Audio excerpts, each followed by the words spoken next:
Yeah, testing mic. Dr. Darshan, am I audible? Yes, sir. Yes, sir. You are audible, sir. Yes, sir, you're audible. Okay, thanks.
So, a very good evening to all of you.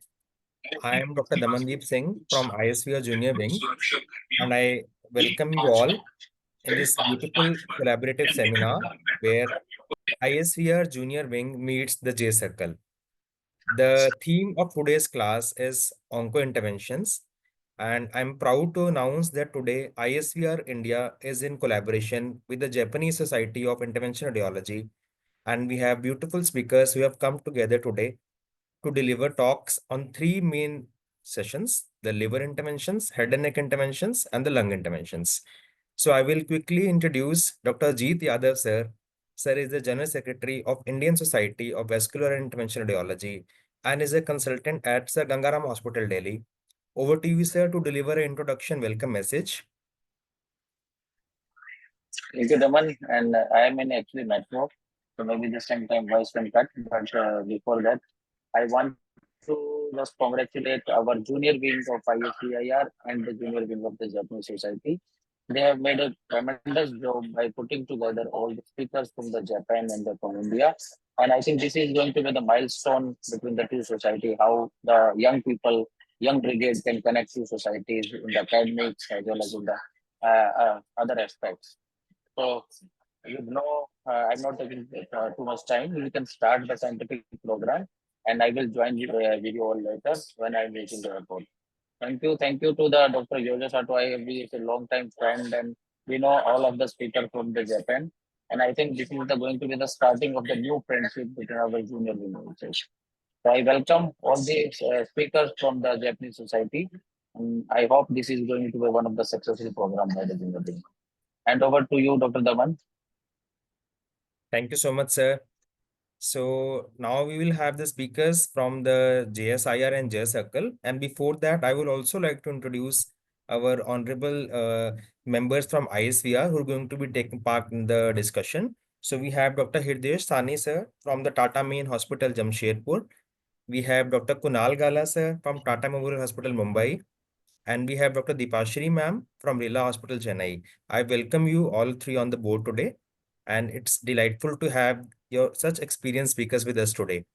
I will now hand over to Dr. Takeshi Wada, who is a representative of Jcircle, to kindly take us forward. Over to you, sir.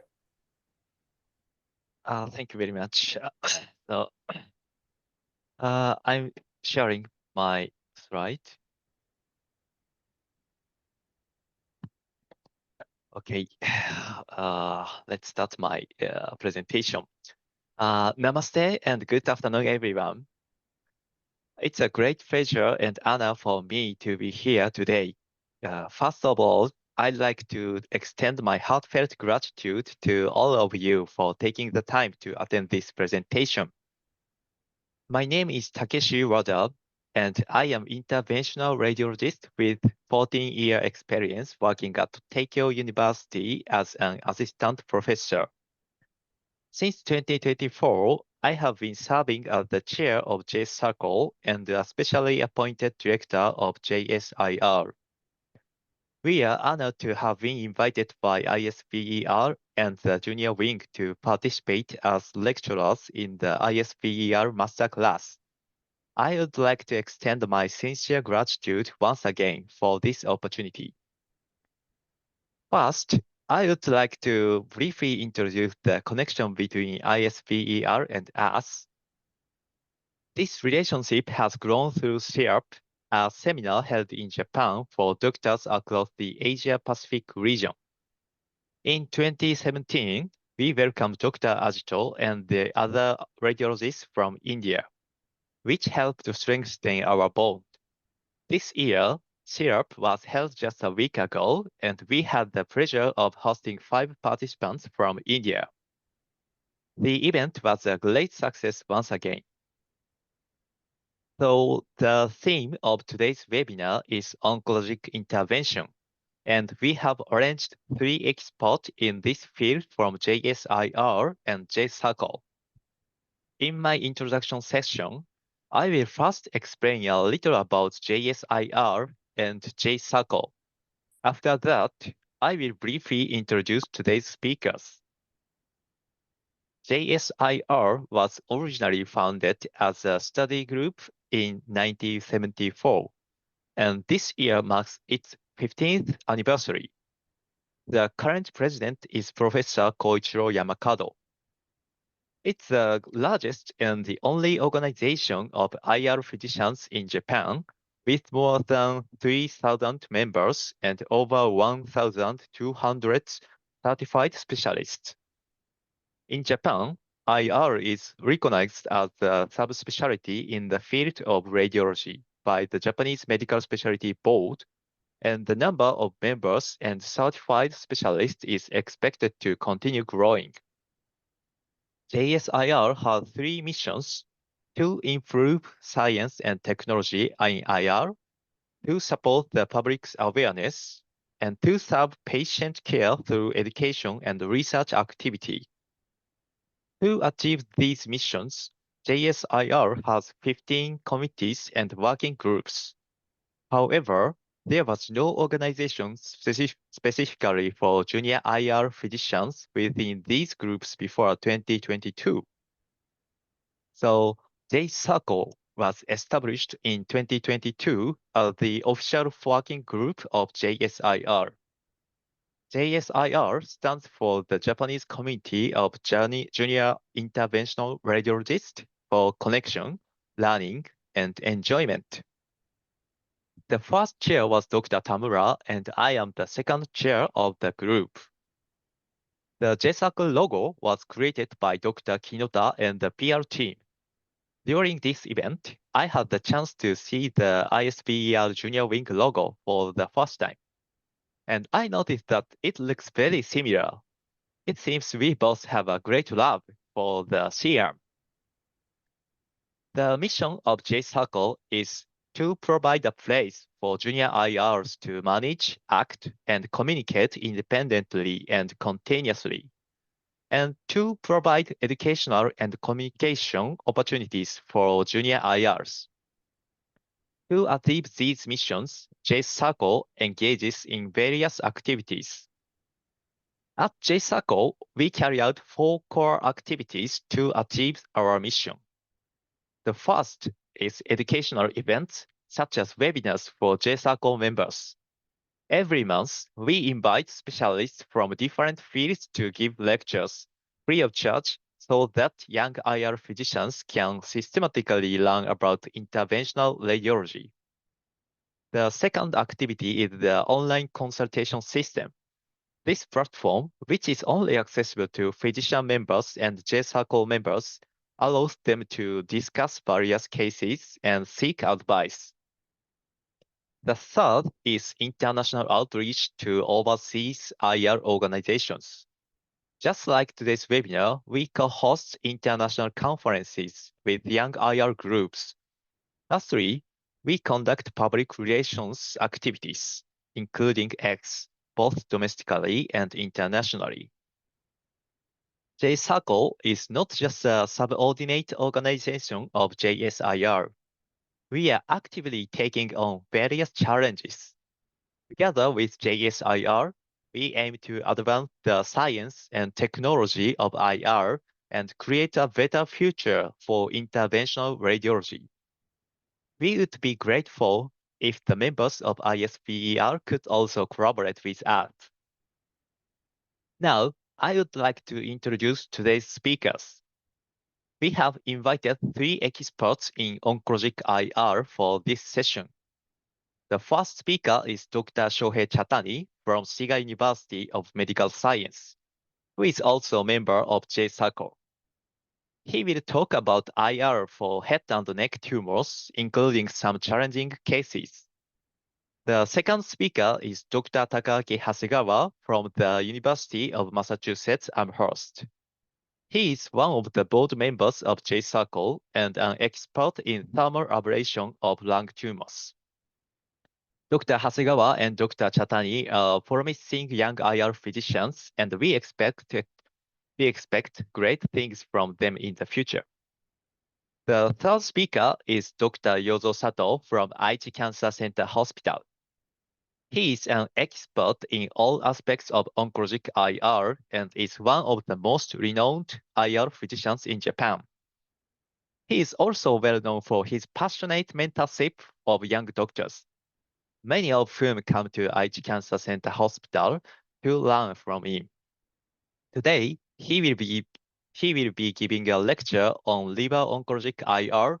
In addition to being a speaker, he will also be the moderator for today's session. Today's 3 speakers have been working together as colleagues at Aichi Cancer Center Hospital. I am personally very excited to see how these 3 who encouraged each other at Aichi Cancer Center Hospital will present their respective work from their current institutions. So my introduction section has been completed. I hope that you would get a deeper understanding of Jcircle and JSIR via my presentation. If you have, and once again, thank you joining us today. and I hope you continue to enjoy the conference. Namaste.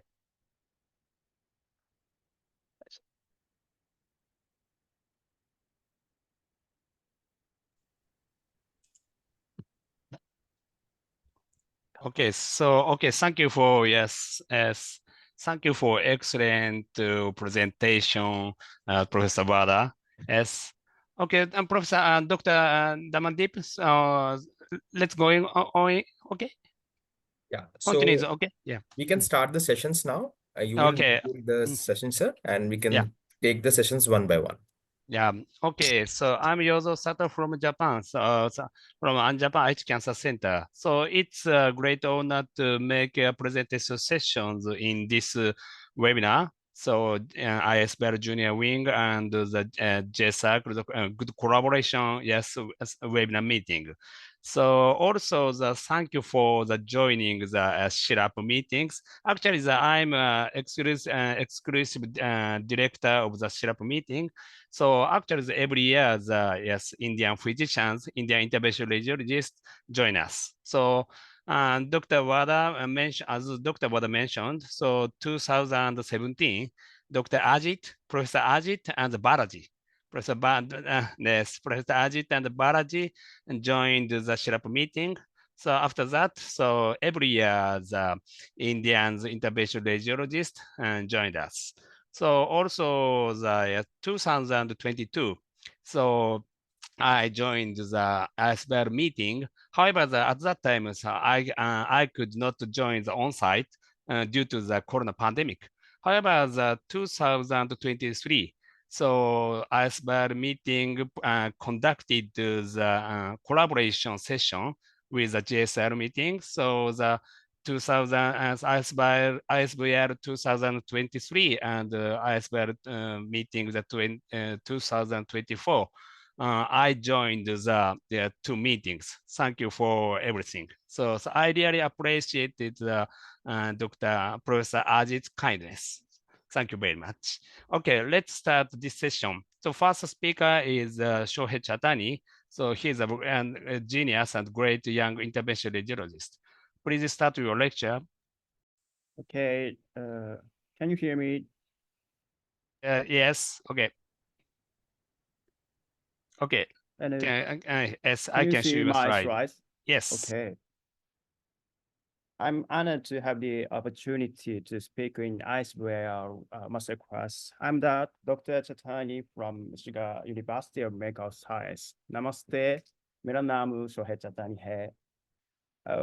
This is a map of Japan, and here's Tokyo. Just a moment, please. Please a pointer. This is Tokyo and Osaka. Now I'm living in Shiga Prefecture here and next to Kyoto. Kyoto is famous city, right? And Nagoya is here. And I had trained at Aichi Cancer Center for several years to learn interventional oncology. And at that time, I met Dr. Sato and Dr. Hasegawa to their lectures and to the speakers. And at that time, since then, they're my mentors. So let's get started. Today, I'm going to talk about interventional radiology, especially oncology emergency IR approach for breathing in patients with head and neck cancer. By the way, this is a Mount Fuji, like Japanese symbol. And today's contents include general knowledge about HNC breathing, treatment for HNC breathing, which emerging materials to use, and carotid blood syndrome. Let's begin with general knowledge about HNC breathing. Head and neck cancer is a malignant tumor arising from nasal cavity, oral cavity, tongue, salivary gland, larynx, trachea, and esophagus. It accounts for 2 to 3% of all tumors, and surprisingly, bleeding occurs in up to 10% of patients with high-grade tumors. Bleeding occurs not only from directly tumor itself, but also as a complication of surgery and chemoradiation therapy. And it can cause hemorrhagic shock and airway obstruction. Why HNC bleeding occurs? Risk factors include surgery, chemicalization, wound infection, poor nutritional status, presence of a cutaneous disorder that induce the leakage of digestive enzymes, tumor recurrence, and higher T stage. They induce arterial injury, finally life-threatening hemorrhage occurs. Why HNC bleeding is so dangerous? First, if a carotid artery is affected, carotid blood can occur. And HNC has rich vascular networks, so they induce massive hemorrhage. And bleeding from nasal and oral cavity and laryngopharynx induces airway obstruction. Moreover, tissue injury or adhesion and coagulopathy results in difficulty in control bleeding. And in fact, this is our data, and it included 67.5% unstable status patients. They suffered from circulatory and respiratory unstable status. Coagulopathy included 62.5%, and carotid blood syndrome also included 25%. That's why HNC bleeding is so dangerous. Let's move on to the next topic, treatment for HNC bleeding. Before IR approach, surgical approach for bleeding in HNC, historically, surgical ligation was considered to be the fast therapeutic option, but it is difficult to approach due to adhesional infection. And the surgical ligation is very invasive, and it also has high neurological complication rate with 60% and overall mortality rate with 40%. On the contrary, IR approach for bleeding in HNSC is preferred over open surgery because of its low invasiveness, better outcome even in hemodynamic instability, and easy to access in infected or necrotic area. So nowadays, IR approach plays an important role in bleeding control. What about hemostatic effects of TAE?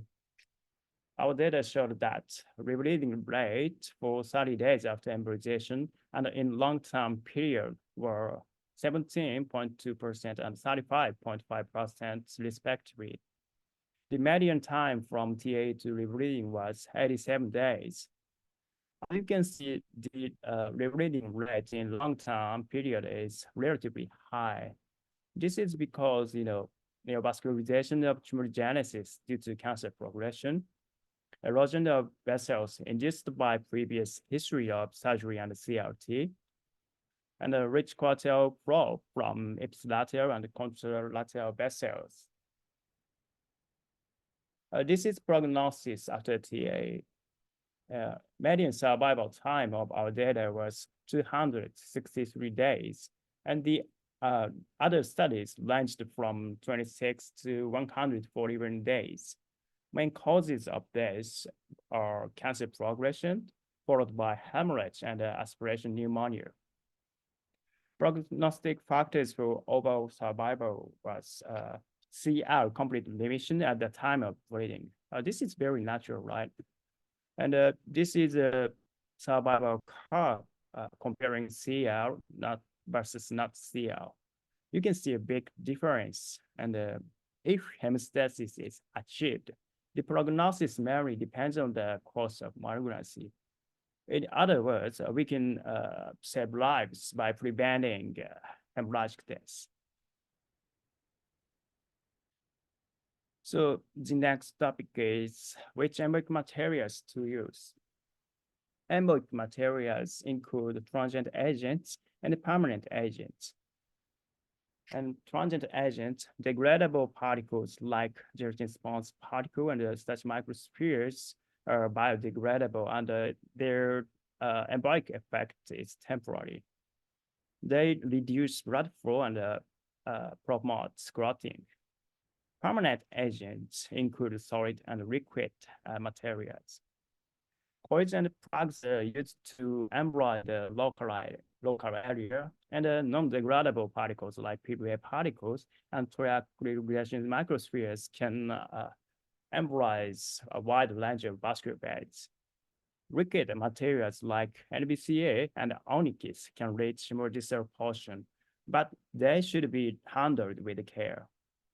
And standard graft is also used for hemostatic purpose, but actually it is not an embolic material. So which embolic materials to use? We need to think of many things when selecting embolic materials: etiology, anatomy, patient status. Etiology: is it bleeding from tumor itself? If so, multiple feeders are involved, and in most cases, losing hemorrhage is occurred. And the bleeding site is unclear, right? So in such cases, particles are favorable to embolize numerous tumor vessels. On the contrary, if bleeding occurred due to arterial invasion or arterial injury, massive hemorrhage occurred from a few feeding arteries.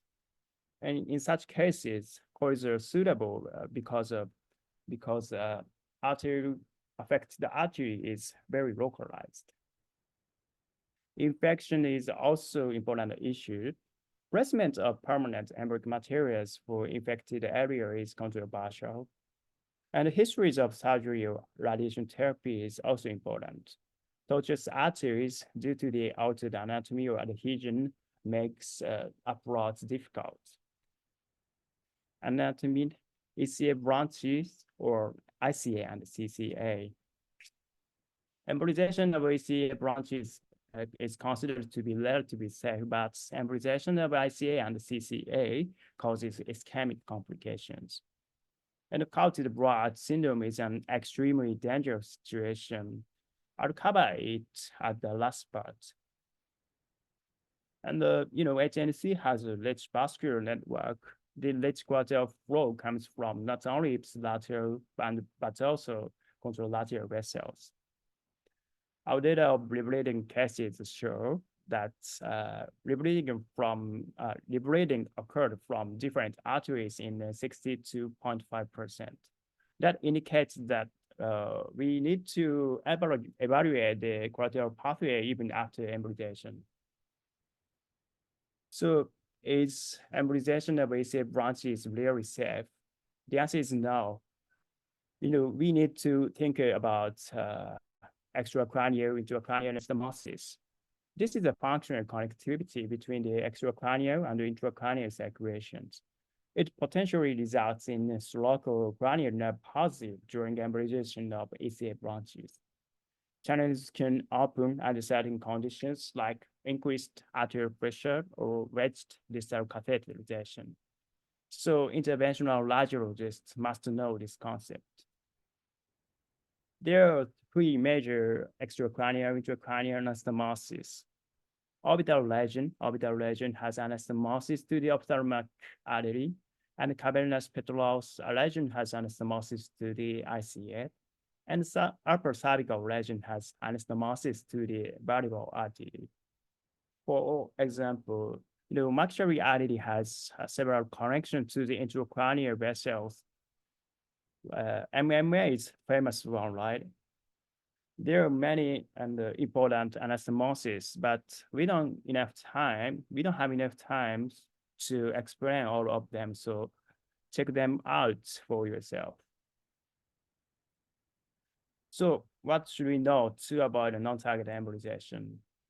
Anastomotic connections are generally 50 to 80 micrometer in diameter, and the use of larger particle is considered to be safe.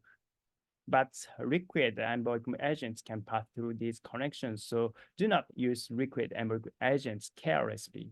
Be extremely careful when embolizing using liquid materials. Patient status.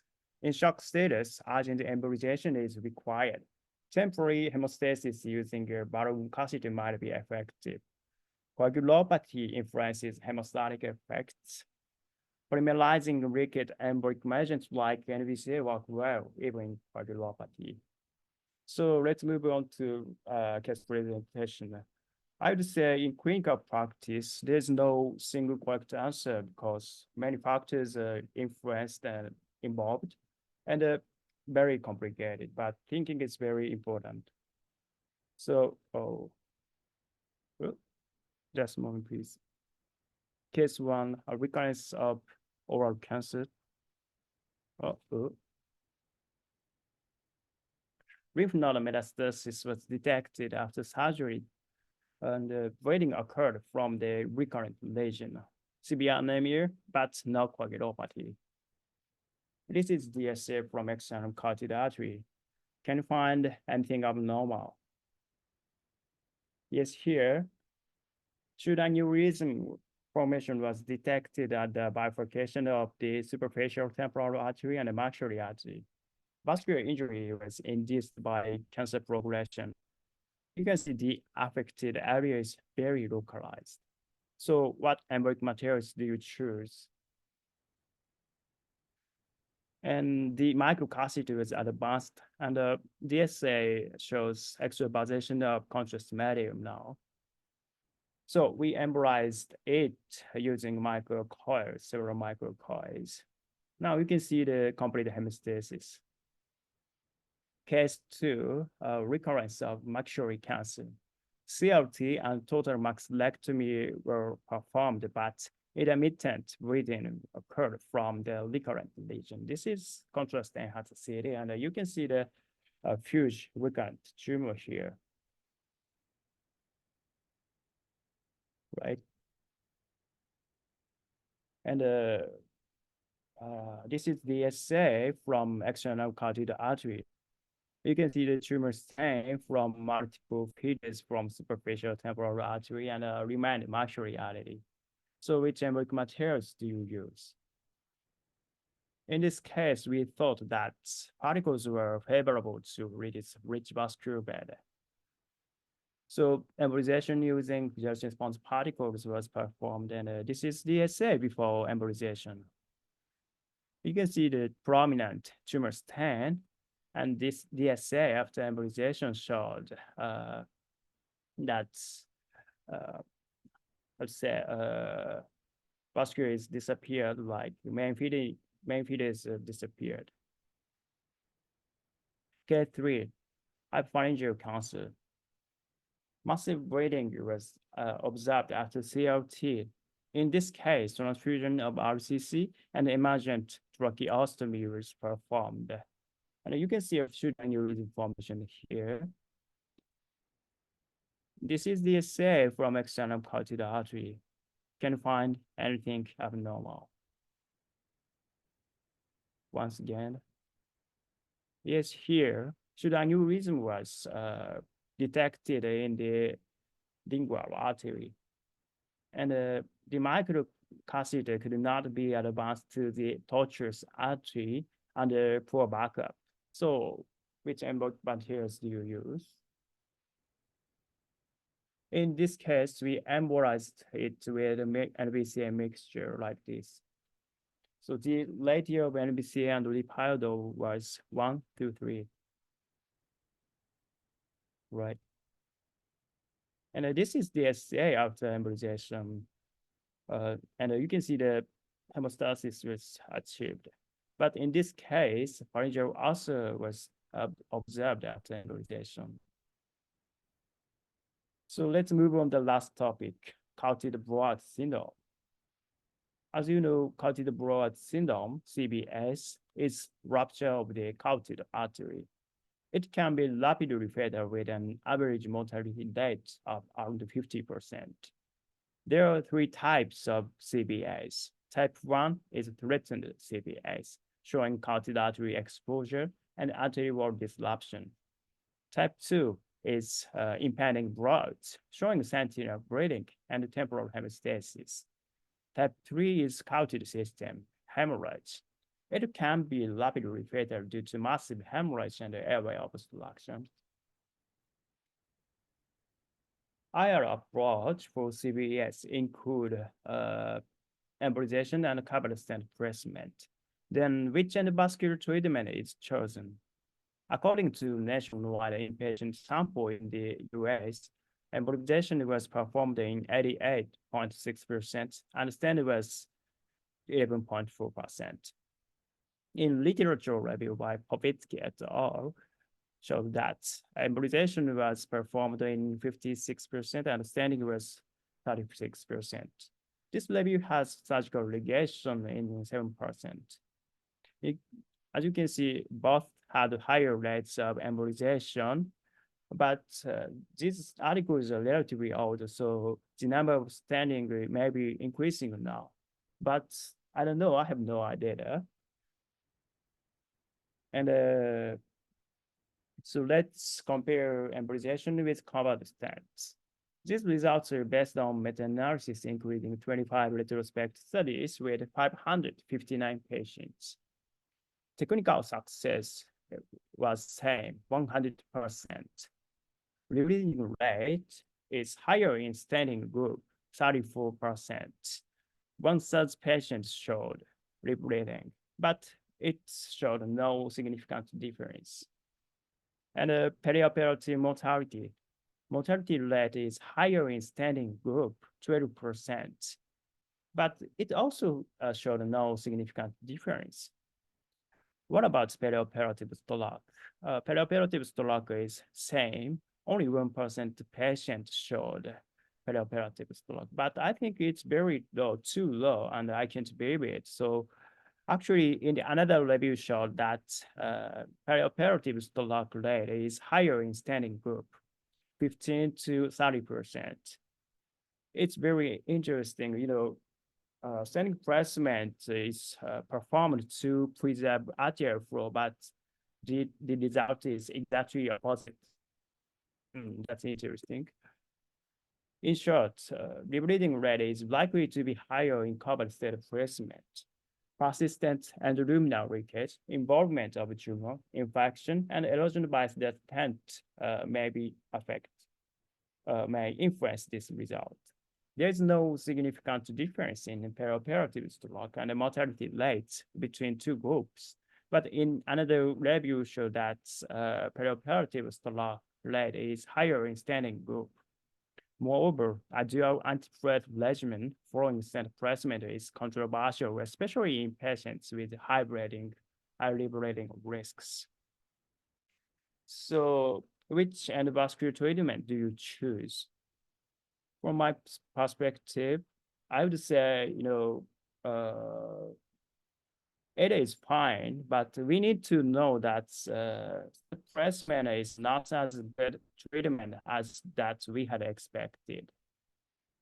This is management algorithm for CBS proposed by Jsir, and this algorithm is easy to understand, but not perfect. First of all, the treatment policy largely depends on the institutional capacity, such as surgeon, equipment, and a surgical backup system. And moreover, patient status can rapidly change, so it is sometimes difficult to follow this algorithm. And here, risk CBA, cerebrovascular accident. How do you evaluate cerebrovascular accident, the risk of cerebrovascular accident? The one method of evaluate tolerance to carotid occlusion is balloon occlusion test. Balloon catheter is inflated in the injured artery just proximal to the lesion.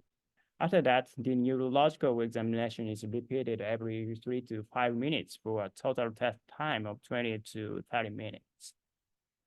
Balloon occlusion test is also called Matas test. This is the DSA before balloon occlusion.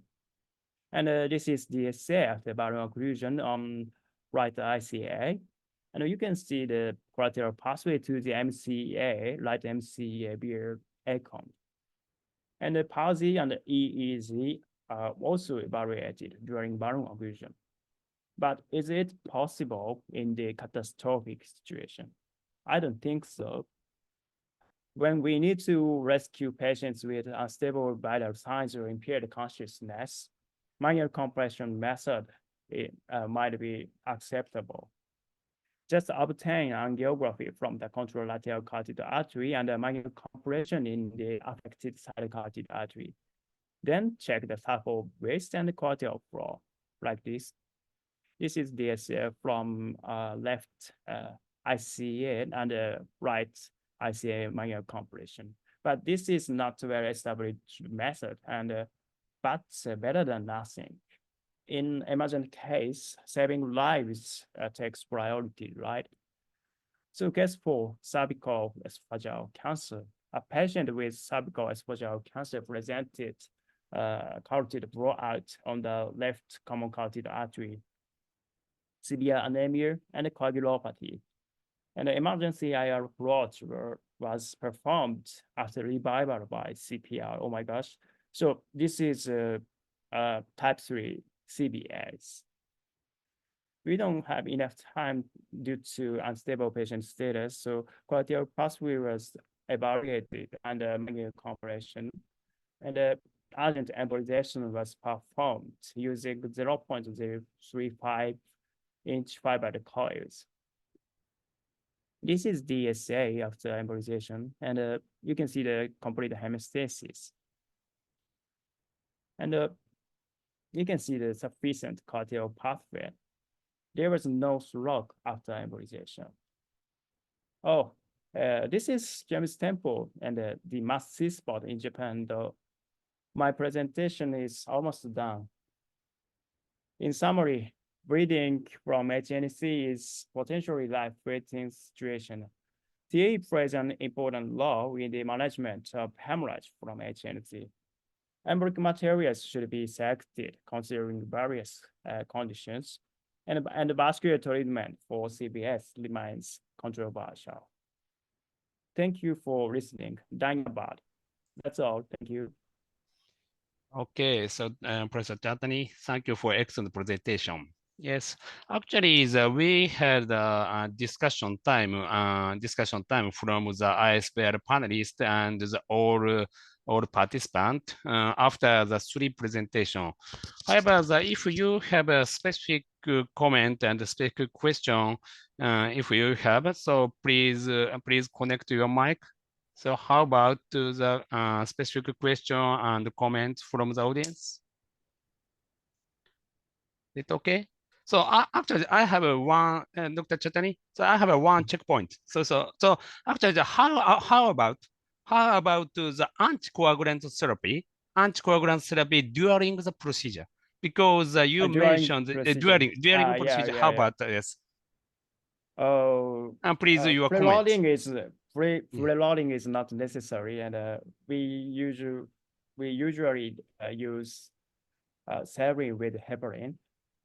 But I don't know. I have no idea. Yes, actually, so yes, bleeding condition is so very severe. So we usually perform without the anticoagulant therapy. Yes. Okay, thank you very much. Yeah, I think that's right. So this is Dr. Sani, that's right. So this is where, please, yes, please. Okay. Yeah. So this is where the speed matters. This is where efficiency matters, where the patient is bleeding, the best person available, best equipment available, and you have to be as fast as possible. That's right. So as far as possible, avoid heparinization and be fast and quick, and use absolutely good material. Yeah, that's from my side. Over to you. Yeah, I think so. I totally agree with you. Yes, Dr. Chatani, so one question. So from the audience, so yeah, how long does the procedure takes? How long time? How long does the procedure? Yes. Oh, in my experience, the most fastest procedure takes only took only 20 minutes. Okay. You know, it's also that it's CT angiography must. Is a CT angiography must? It depends on the situation. If we embolize the external carotid branch, that's like connecting to anastomosis to the ICA branches. So you have to evaluate by CTA or combined CTA. Yes, thank you. So basically, you perform the CT angiography during the procedure. No? Oh, it depends on. Yes. Okay. Thank you. Yeah. Okay. So okay, let's go move on this next presentation. Just after 3 presentations, so the adequate discussion time is gained. Yes. Okay. Second presenter is Professor Dr. Takaaki Hasegawa from the USA. Yes. The USA is now the early morning. Is it right? Yeah, yes, sir. It's 6 a.m. Thank you. Thank you very Yeah. much. Thank you for Yeah, early no morning. problem. Yes, yes. Let's start your presentation. Yeah. Yeah. Yes. Okay. Yes, I can Yeah. see my slide. Okay, thank you. So, good afternoon, everyone. I'm Takaaki Hasegawa. It's a great honor for Good me. morning. Yeah. Yeah. So thank you very much, and it's great honor for me to have an opportunity to present my lecture in this class. So in this session, I'd like to talk about lung IR procedures from my experience in Aichi Cancer Center in Japan. So let me talk about myself at first. My name is Takaaki Hasegawa, and I'm 40 years old. And, I have an experience of approximately 12 years of for radiologist. Now I'm living with my wife and 2 children, and I'm studying basic experiments as a visiting scholar at University of Massachusetts in US. So today's topic is I would like to talk about CT fluoroscopy and lung radiofrequency ablation. At first, I want to talk about CT fluoroscopic procedures. By using CT fluoroscopy, precise pictures can be made into small and deep regions by real-time, high-resolution tomographic images. In particular, lung tumors are difficult to visualize by US or X-ray, so computation can easily lead to respiratory failure. So CT fluoroscopy is essential to ensure the safety during IR procedure for lung tumors. So this is an image taken during the procedure when I perform CT fluoroscopic guidance procedures. The patient is lying in the CT gantry, and I perform the procedure standing by the controller and looking at the CT images on the monitor. This is the video of how I perform preoperative lung nodule localization. In Aichi Cancer Center Hospital, we perform preoperative marking using a mixture of dye and lepiodol. As shown here, we mix the dye and lepiodol using a three-way stopcock. And we add a lidocaine gel as a surfactant because our dye is water and lepiodol is also, it cannot be mixed. But using lidocaine gel, we could mix as a liquid. So CT fluoroscopic guidance procedure is performed like this way. From this time, we plan to perform marking for this Jcircle nodule. And the needle was placed just behind the chest wall. And I prepare a mixture in this way. After that, I connect to the needle and inject under CT fluoroscopic guidance. So the dye under with the powder can be seen like this. And so it can be detected on bats like this way.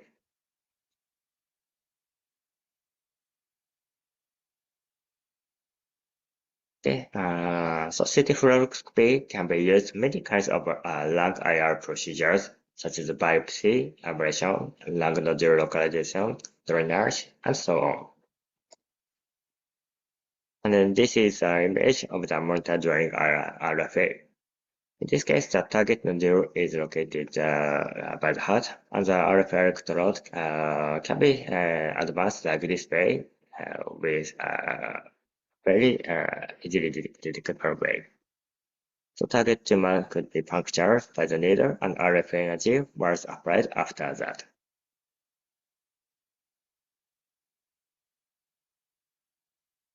So let me show some techniques to safely puncture the target. So in this case, lung biopsy was requested. The nodule is located right next to the pulmonary artery. If the needle is inserted in this way, there is a high risk of accidentally puncturing the pulmonary artery. If the needle is inserted from the back to avoid the pulmonary artery, the distance through the lung will be longer, which can raise the risk of complication. Therefore, in this case, we chose to take the transsternal route. The sternum can be penetrated with a bone biopsy needle, and we could insert the biopsy needle through the bone biopsy needle. A slight pneumothorax developed after biopsy, but there are no signs of bleeding. So in this case, we could successfully achieve the biopsy specimen. And this is next case. In this case, biopsy was requested for mediastinal tumor. Here, if the needle is inserted from the front, the needle may penetrate the aorta. And same as the previous case, it is also possible to insert the needle through the sternum, but it is a little difficult to pass through the bone.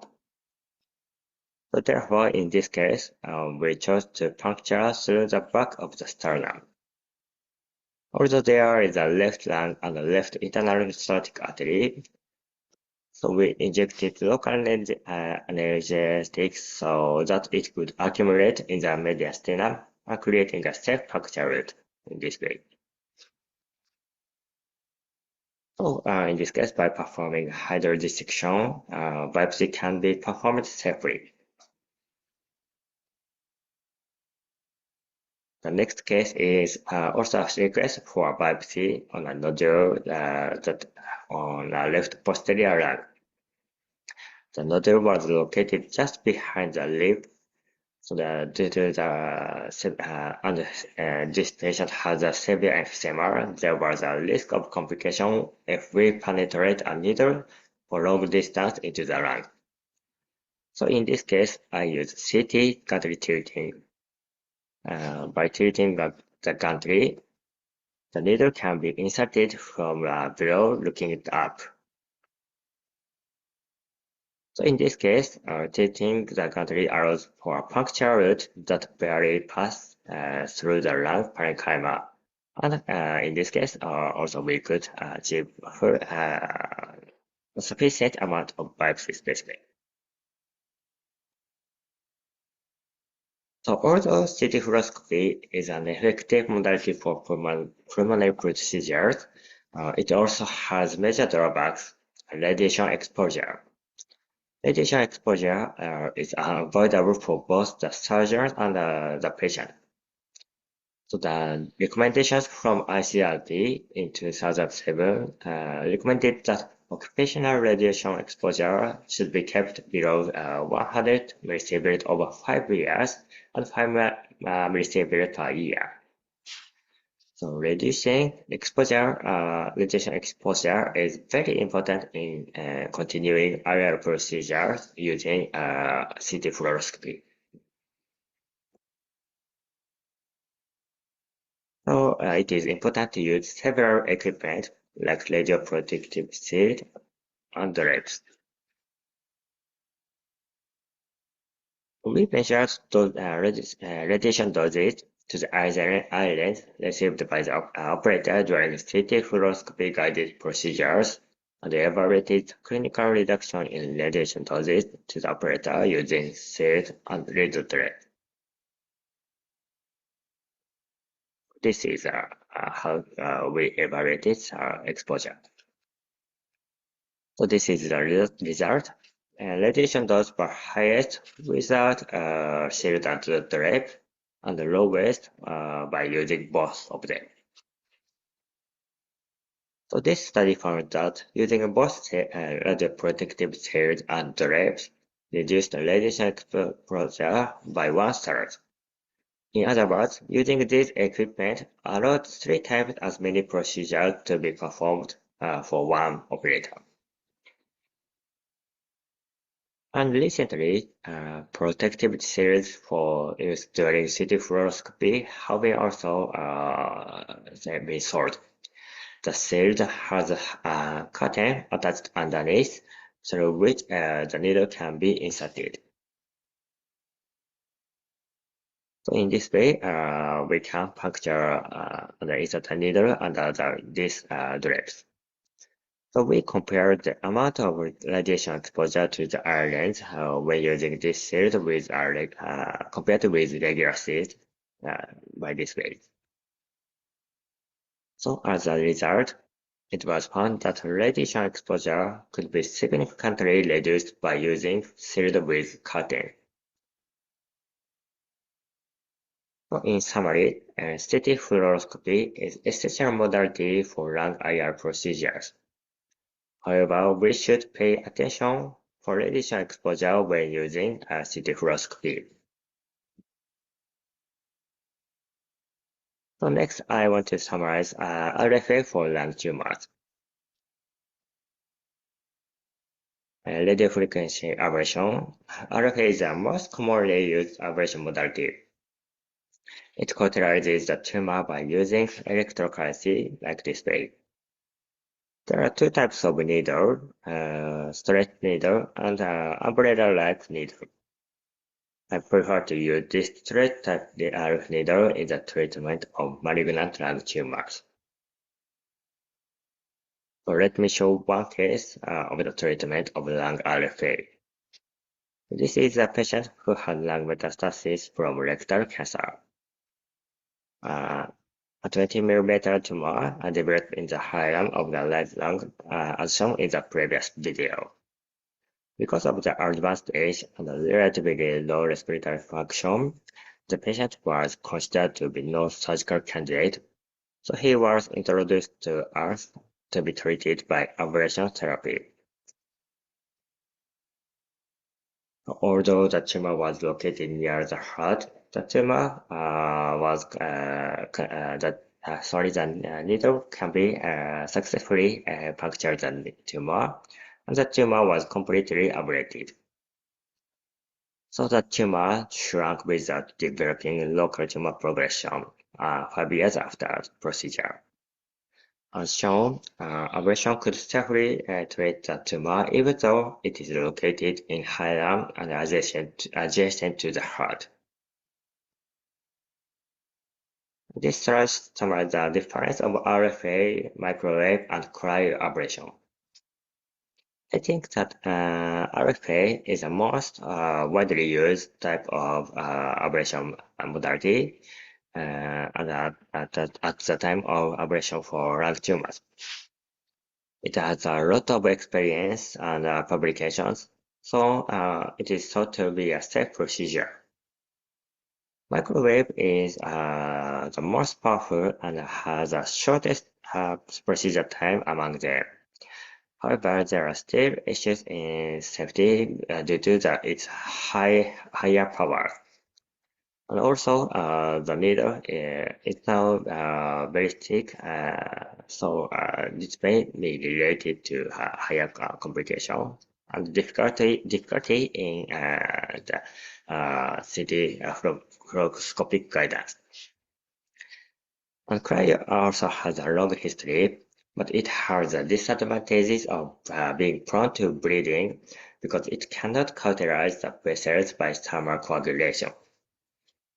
So I prefer to use RFA at the time of treatment for lung tumors. And this is the indication and contraindication of lung RFA in Aichi Cancer Center.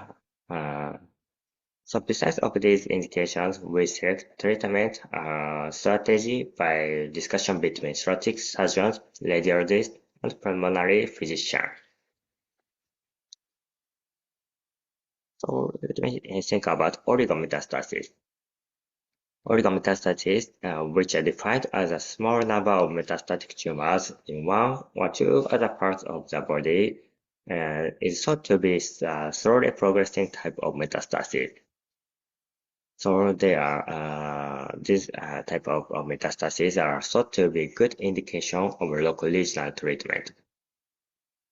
Especially colorectal cancer, CRC is one of the most common type of cancer and generally slowly progresses. And the systemic chemotherapy is developing, so CRC lung metastases are a good indication of local regional treatment. So, among the lung metastases, what kind of tumors are good indication of RFA? To think about it, this study was conducted as a retrospective multicenter study about RFA for CRC lung metastases.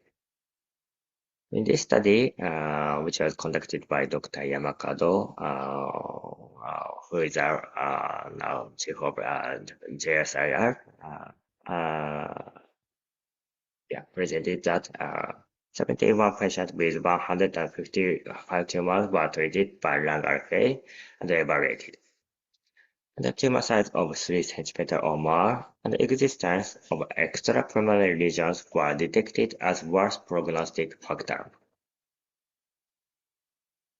So considering the result of the previous study of Dr. Yamakado, we conducted the prospective study about RFA for CRC and metastasis. So this is a prospective single-arm multicenter phase 2 study for with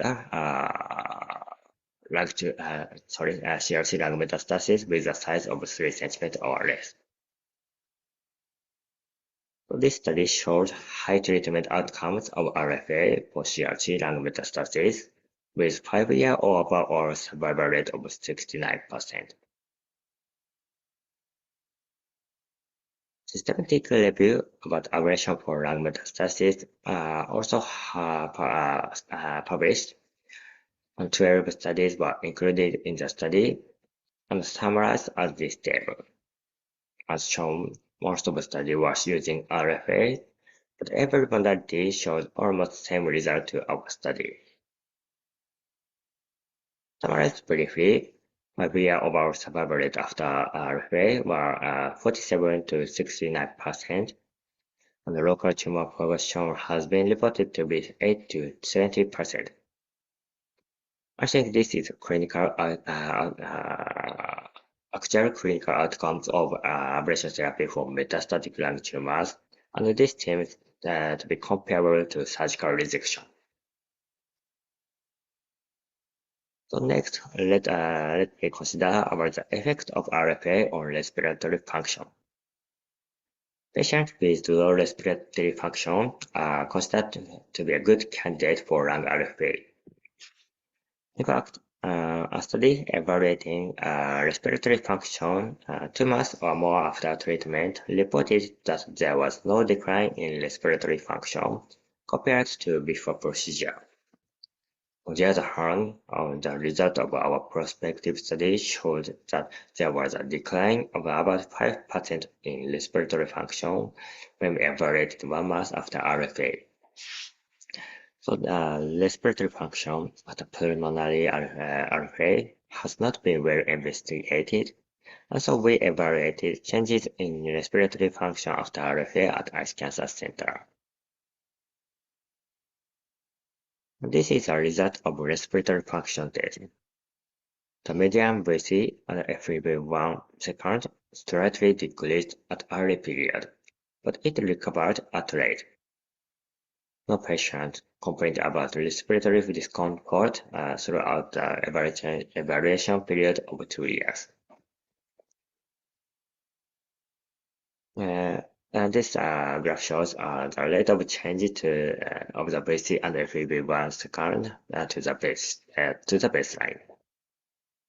The early period, which is defined as after procedure to 2 months, and the rate period is 2 months to 2 years. So there were also no significant changes in respiratory function test results after RFA. So next, I want to refer to the drawbacks of RFA. The big drawbacks of RFA is small treatment area. However, we think this feature as some of advantage of safe procedure. Using this strong point, ablation therapy is thought to be compatible with surgery. So we, as I said, we judge the treatment indication after discussion with thoracic surgeons. So, and we actively perform hybrid therapy of surgical resection and RFA. That means multiple tumors were treated by surgery and RFA according to tumor size and location. Peripheral tumors or larger tumors were treated by surgery, and central tumors were treated by RFA. By using both treatment, all tumors could be treated with maintaining the respiratory function. Let me show one case. And this is a 39-year-old female who had multiple lung metastases. At first, system chemotherapy was performed, but it could not be continued due to severe allergy. Thus, she was introduced to our hospital for local regional treatment. There was no tumors other than lung, and all tumors were relatively small, less than 2 centimeters. So we intended to perform hybrid therapy of surgery and RFA. The tumors located in the outside were wedge rejected, and the relatively inner tumors were treated by RFA.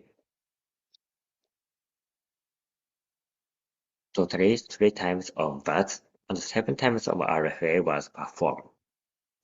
After that, all tumors could be completely treated. So noteworthy, the pulmonary function decreased only a little between before and after the treatment. So, we summarize the treatment outcomes of such hybrid therapy for multiple lung metastases. 17 patients with 93 metastases were treated by hybrid treatment of surgery and RFA, and reported the 3 and 5-year survival rate of 88%. Moreover, local tumor progression rate was 0%.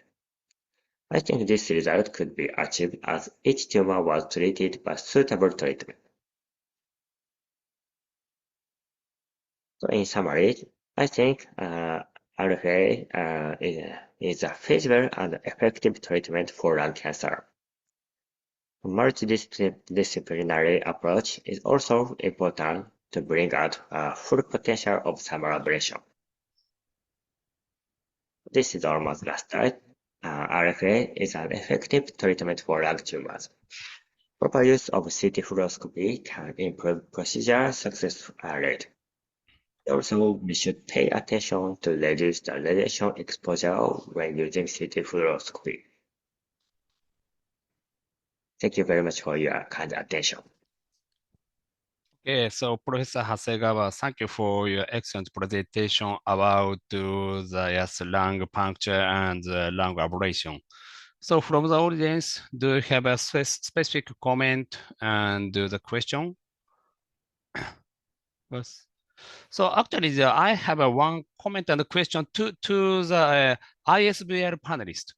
So the CT fluoroscopy is feasible and the popular in the India. How about? Can you hear me? Yeah, Yeah, yeah. so this, We can. Yeah. over to you, Dr. Kunal.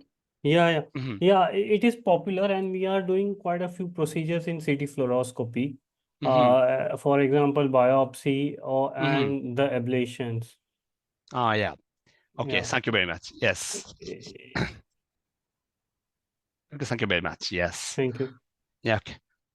Yes, and the other special comment? No? Okay, okay. Thank Dr. Hasegawa, thank you very much. Thank Yes, you. thank you. Yes, thank you for early morning. No problem. Yes. Of course, yeah. Your family is now sleeping? Yeah, but it's almost 6:30, so yeah, they are getting up now. Yeah. Thank you. Yeah. Okay. Yes. Okay. Thank you very much. Okay, let's show you my slides. Yes, I sharing my slide.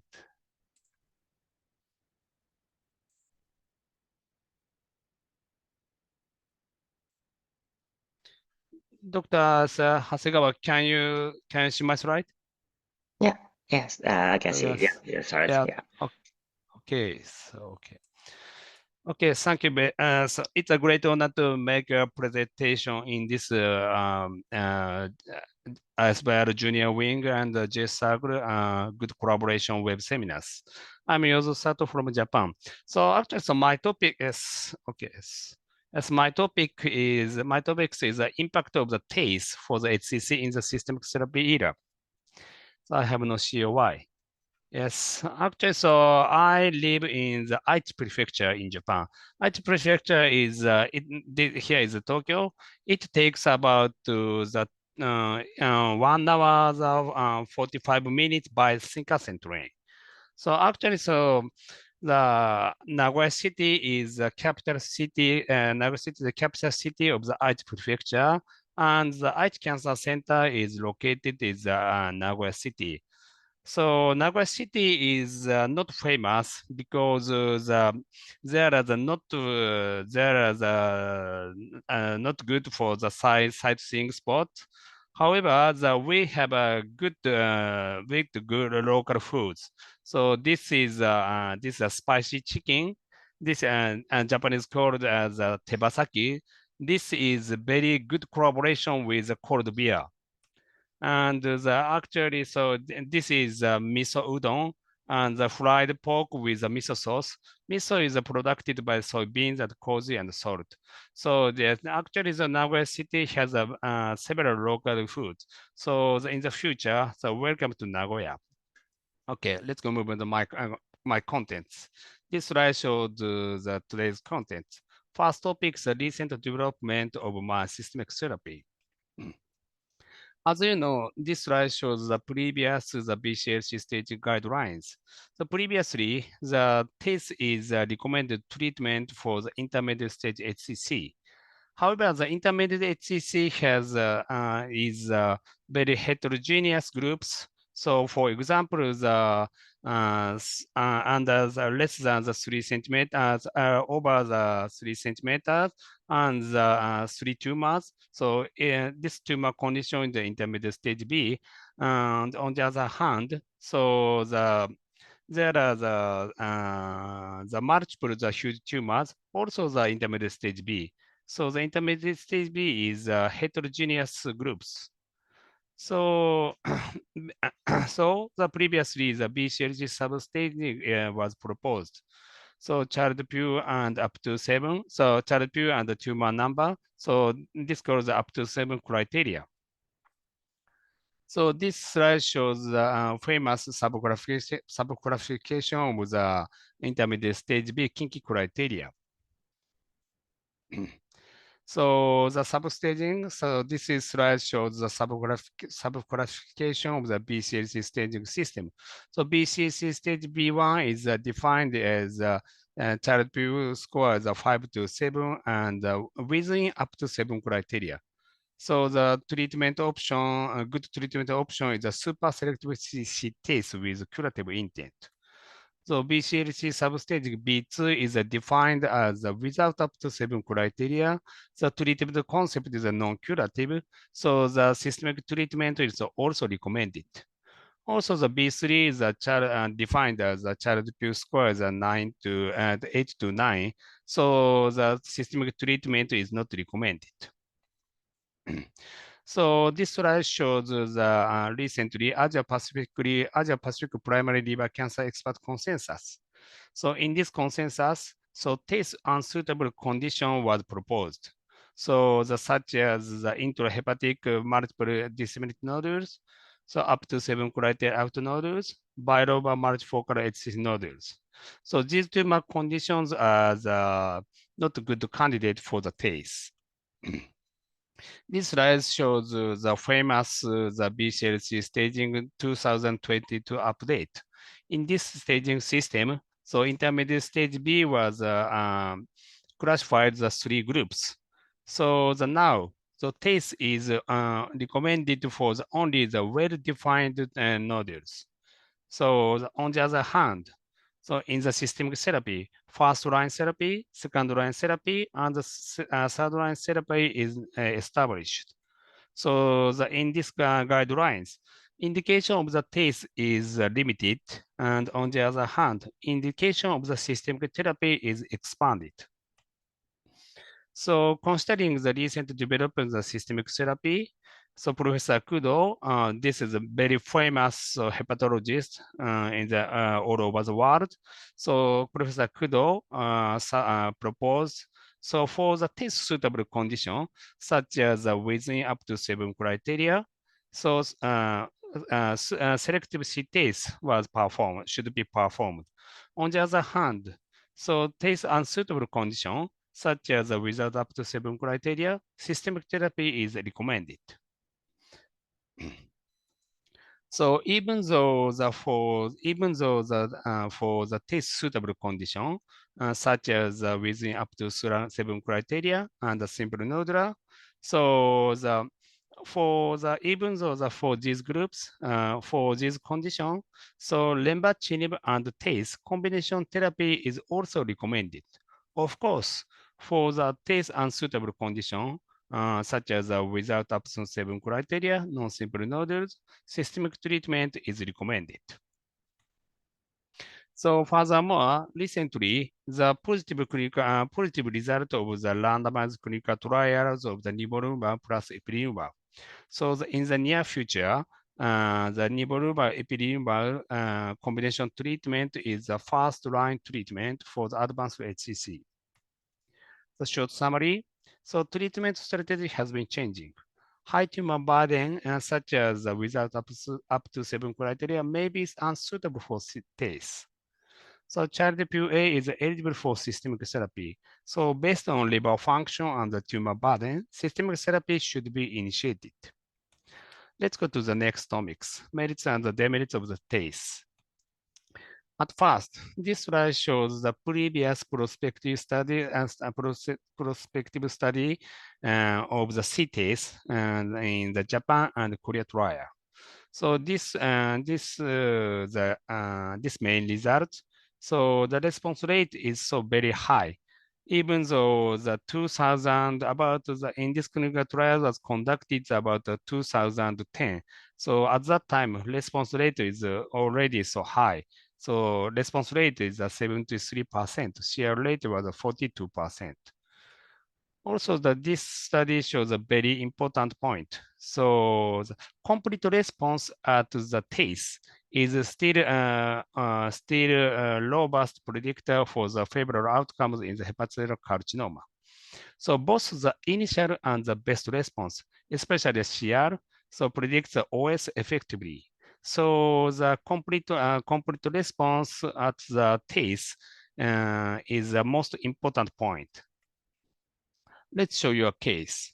So you can see the relatively huge tumor in the coded lobe and a small tumor in the segment 7. So this patient refused the surgical intervention. So we perform the conventional test. As you know, the test for the coded lobe of the huge tumor is so technically difficult. So each tumor feeding artery is selected like this, like this, like this, like this, like this. So actually, it takes about the 2 and a half hours in the procedure. So fortunately, so just after test, so good repair accumulation was gained. So fortunately, so after 3 years, 3 years later, so complete response was gained. So the super selective CTS has an excellent anti-tumor effect on the localized HCC. Let's do your next case. you can see the relatively huge tumor on the segment 8. This patient is age is 85 years old. So considering the post-test syndrome, so we performed the depth test. DSA shows the tumor stain like this. So microcatheter was advanced and DCBs with epinephrine was injected. So as you know, so DCBs was injected. So after the DCB was injection, so the tumor, the vascular lake findings, so pooling findings, conservative pooling finding was sometimes observed. Also, the other feeding artery was selected like this. So after that, so this, so the vascular lake findings is the risk of the tumor rupture. So we performed the additional embolization using the gelatin sponge. So just after TACE, so this is not required. This is this was only the DCBs. So CT and DCBs, so good accumulation on the tumor. So fortunately, so 1 year later, complete response was gained. So the post-embolization syndrome was mild. So DEPTACE is feasible for elderly patient. So next, the merits of the TACE. This slide shows this slide is from the Professor Miyayama. Professor Miyayama mentioned, so if performed the ineffective TACE, induce hepatic stress, stimulation of the anti-cancer agent caused the Zalcomatas changes, so mixed phenotype changes, and the VEGF aberration. As a result, so TACE refractory was occurred. So the rapid progression, metastasis, and tumor thrombus was maybe occurred. So furthermore, the arterial damage induced a portal venous supply. Furthermore, the repeated the conventional TACE induce liver atrophy, bile duct injury, and the deterioration of the hepatic function. So as a result, the TACE was impossible. So next demerit point is deterioration in the liver function of the repeated TACE. So kinky criteria B2, such as without up to 7 criteria, for the huge tumors is more easy to become a TACE refractory. So repeated TACE may be bring the liver dysfunctions, especially the B2 subgroups. So repeated TACE can occur the deterioration of the liver function. Third demerit point is the decreasing in the response rate of the repeated TACE. So as you know, the TACE is at first the complete response is relatively high. However, the repeated TACE, so response rate is gradually decreasing. So this is demerits of the TACE. So short summary. So in the merit point, so high response rate. So TACE provides a high response rate. So as a result, TACE can prolong the overall survival time. So also the TACE is feasible for the poor surgical candidate. However, the TACE can induce the deterioration in the liver function. Also, the response rate is gradually decreasing in the repeated TACE. So the ineffective TACE should not be repeated. Let's see the third topics, combination of the TACE and the systemic therapy. This slide shows the schema of the recent strategy of the TACE with the systemic therapy, especially lenvatinib. So for the multiple tumors recently, so for the multiple tumors at first, so lenvatinib was initiated. So after that, so tumor necrosis occurs because the tumors, the response rate of the lenvatinib is relatively so high. The tumor necrosis was occurred. So after that, so super selective CTACE is performed for the regular tumor. So as a result, so good tumor response was gained. Also, the liver function is preserving.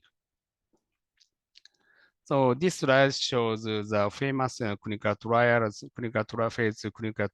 of the TACE and lenvatinib. In these clinical trials, lenvatinib was administered for the two or 3 weeks prior to first TACE, and the first TACE was performed. So after recovering the TACE post-TACE syndrome, lenvatinib was reinitiated. So if the tumor was progressed, so on-demand TACE is performed. This slide shows the main result of the tumor response. So this combination therapy, so TACE and lenvatinib, provides a very high tumor response. Complete response complete response rate is over the 60%, and over response rate is about 80%. So the tumor response rate is so very high. Also, this slide shows the launch trial TACE plus lenvatinib for the advanced stage HCC. So this randomized control clinical trial in this randomized clinical control trial, so overall survival of the len TACE is significantly longer than that of the lenvatinib alone groups. So the lenvatinib and TACE combination therapy is useful for the intermediate stage B and the intermediate stage C, both groups. Let's show you lenvatinib and TACE cases. So you can see the relatively huge tumors and the several small tumors. In this patient, underwent the angiography in the previous hospital. So you can see the tumor stains and the small tumor stains and the relatively dilated abnormal tumor vessels. Actually, in this patient at that time, further treatment was not performed. So after after referring our hospital, so lenvatinib was initiated for the 3 weeks, and after that, CTS was performed. So DSA shows that sorry. So DSA shows the tumor stain is decreasing. Yes, so you can see the decreasing of the tumor abnormal dilated vessel. So vascular, and this called as a vascular normalization. So microcatheter was advanced feeding artery. The conventional TACE was performed. So fortunately, so the 6 months later, complete response was gained. So the lenvatinib TACE provides high tumor response. So let's talk about the ICI and the TKI. So this slide shows the now ongoing phase 3 clinical trials, including the ICI. Recently, the randomized clinical trial, the Emerald-1 positive result was reported. This slide shows the Emerald-1 study designs. So arm A, durvalumab the TACE, and arm B, durvalumab the bevacizumab plus TACE. Arm C, placebo plus TACE. So including three groups. This slide shows the Emerald-1 study schema. This slide shows the main result. Median progression-free survival was improved by the 6.8 months with the durvalumab plus bevacizumab plus TACE versus TACE alone, TACE plus placebo. So this is a positive result. On the other hand, progression-free survival was not significantly improved with the durvalumab plus TACE versus the TACE alone. So it's a very important point. So the durvalumab plus bevacizumab plus TACE is the significantly improved overall survival. However, ICI alone, durvalumab alone plus TACE is not significantly improved the OS. So this is very important point. This slide shows the ongoing phase clinical trials of the combination therapy with the ICI with the TACE. Recently, just before the ESMO meetings, so LEAP 012 study was reported. So in this clinical trials, patient was divided into two groups: lenvatinib, the pembrolizumab plus test groups, and placebo and the test groups. Primary endpoint was PFS and overall survival. This slide shows the main results. The progression-free survival of the lenvatinib and the pembrolizumab test groups is significantly longer than that of the test alone. So this is a positive result. So actually, the overall survival is now the calculated. Also, this slide shows the impact of clinical trial. So impact of phase 3 clinical trial from Japan. So in this clinical trials, at first atezolizumab and bevacizumab was initiated. After that, so the plus minus without test is randomized. In this clinical trials, including the BCLC stage B and the BCLC stage C patients. So let's show you interesting cases by courtesy of the Professor Kodama. So you can see the multiple liver tumors and multiple lung tumors. So this tumor stage is BCLC stage C. So you can see the largest tumor is about 4 centimeters. So this slide shows the schema of the treatment schedules. At first, atezolizumab was initiated, and after that, test was performed, and subsequently, so atezolizumab is continued. So the conventional test was performed.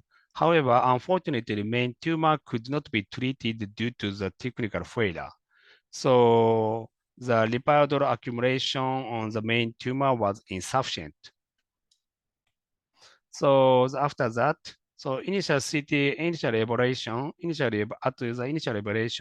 enhanced CT showed that the lung metastasis was sized down. Also, the small liver tumor is CR due to the taste. However, the main tumor was sized up. So from the 40 millimeters for the 46 millimeters. So main tumor was sized up. However, the second evaluation, enhanced CT shows that the small tumor is a complete response CR.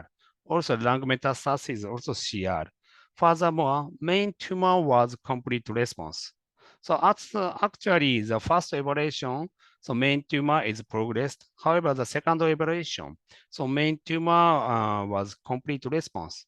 So this condition may be the abscopal effect.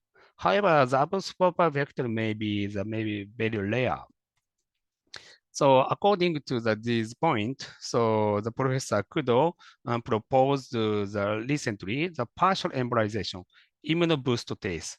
So if for the multiple liver tumors, so in the immunoboost partial embolization, super selective test is performed for the largest lesion and or the lesion at the risk of the impending rupture. So because of the preserving the liver function.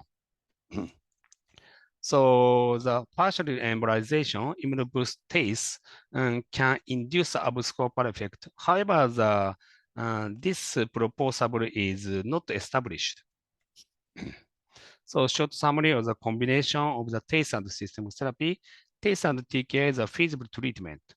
TACE plus ICI plus TKI may be promising. So TACE should be carefully performed to preserve the liver function because the systemic therapy should be continued. So let's go for the last two topics. Role of TACE in the systemic therapy. So already I mentioned the complete response at the TACE is very important.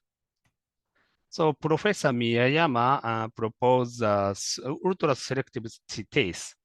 So microcatheter is far advanced like this. Actually, the operator is Professor Miyayama, not me.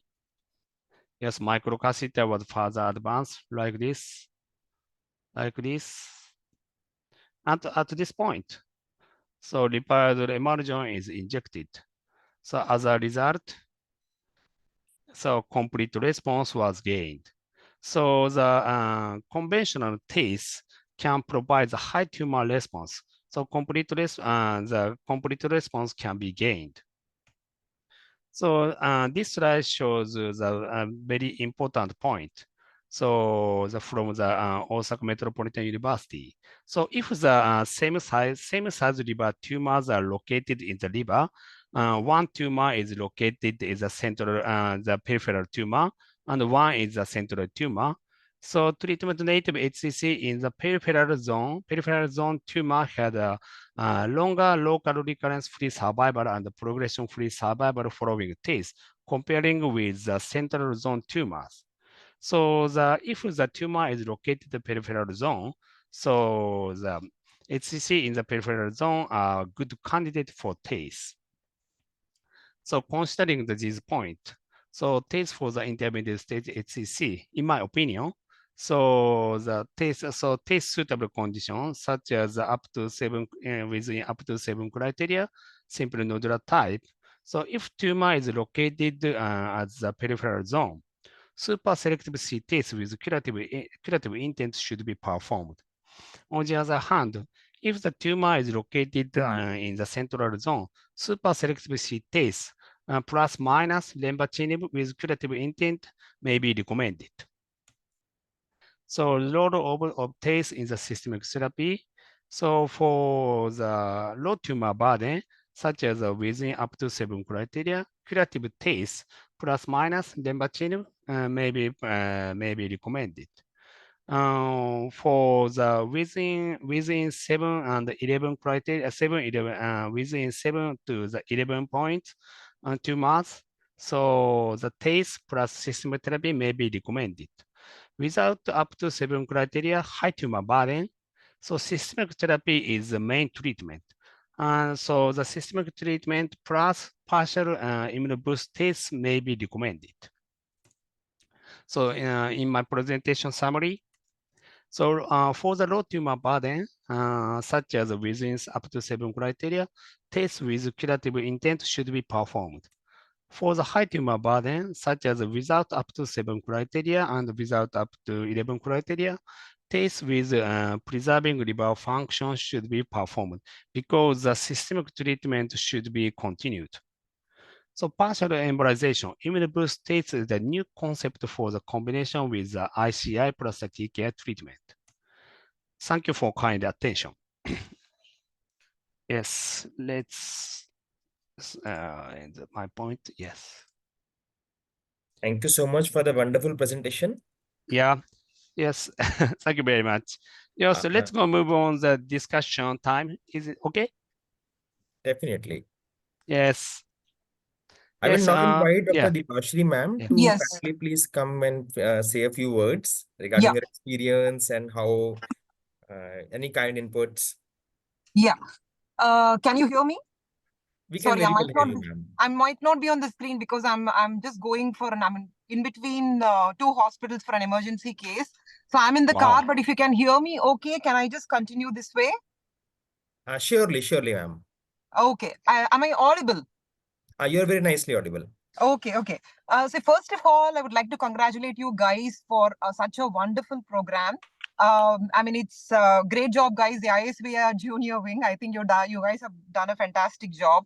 And also to all the speakers, I've been listening to all the speakers, Dr. Chatani, Dr. Hasegawa, and Dr. Sato. Wonderful. The talks were really, really good. But to start with, I mean, it's been for me, as you all know, liver is very dear to my heart.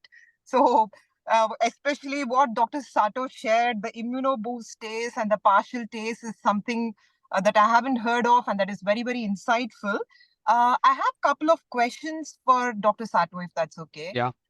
Yeah, can I start? Yeah. Because now, yeah. So Dr. Sato, with regards to the ineffective TACE, now what do we classify or when do we call something as an ineffective TACE? Because sometimes I feel it has got such a learning curve and somebody who is probably not experienced and then they go on to do TACE and then the patient comes back and then you do a CT and then they don't respond very well on the CT scan. do we call that an ineffective taste? That is one thing, there may be a bias when we label something as an ineffective taste. And Yeah. also, the chances of missing out the extra hepatic feeders. Yeah. That again, I have seen people calling it, because we have cases wherein, there would be some other supply from the inferior phrenic or the renal or the adrenal supply, and then they say it hasn't responded. And and one more thing is to do with the larger sized tumors as well. When people take up larger sized tumors and there is an ineffective response, do we call it ineffective taste, or it's just that we haven't really chosen the right case? Because I know you have addressed a lot about immunotherapy and the combination treatments. Yeah. How about taste in combination with ablation, especially for slightly larger tumors, to avoid labeling it as ineffective response? If you have a tumor which is, let's say, around 6 centimeters, would you consider taste plus microwave ablation in that? I see. So you mean that, for example, the 6 centimeters liver tumor? Yes. Yeah. Yeah. So yes, so also it's a very nice point. So actually, your opinion is exactly yes. So actually, so we also actually there are the learning curves, and actually, so we sometimes perform the ineffective test. Yes, yes. But yes, okay. So if the simple nodule has a 6 centimeter tumors, so actually in my institute, so basically we discuss the surgeon and the radiation oncologist, yes, and also the hepatologist. So actually, in my center, so surgical intervention is most preferred. So however, because the response rate not so the rejection is very good localized treatment. So however, if the non-candidate of the surgical treatment, so actually first we perform the TACE, and subsequently however the over 6 centimeter. So if around the 3 or 5 centimeters, we perform the TACE combined with RVA or the microwave ablation. However, over 6 centimeter. So actually, at first we perform the conventional TACE. After that, so after observation, tumor is relatively shrinkage, and the second intervention after the observation. So the next step. So let's perform the ablation therapy and the TACE combines ablation. However, we usually perform the TACE combined the ablation. Yes. Right. Okay. Thank you so much for that. And also the concept of the balloon taste, the emerging balloon taste. When would you consider, would you do that in your routine practice?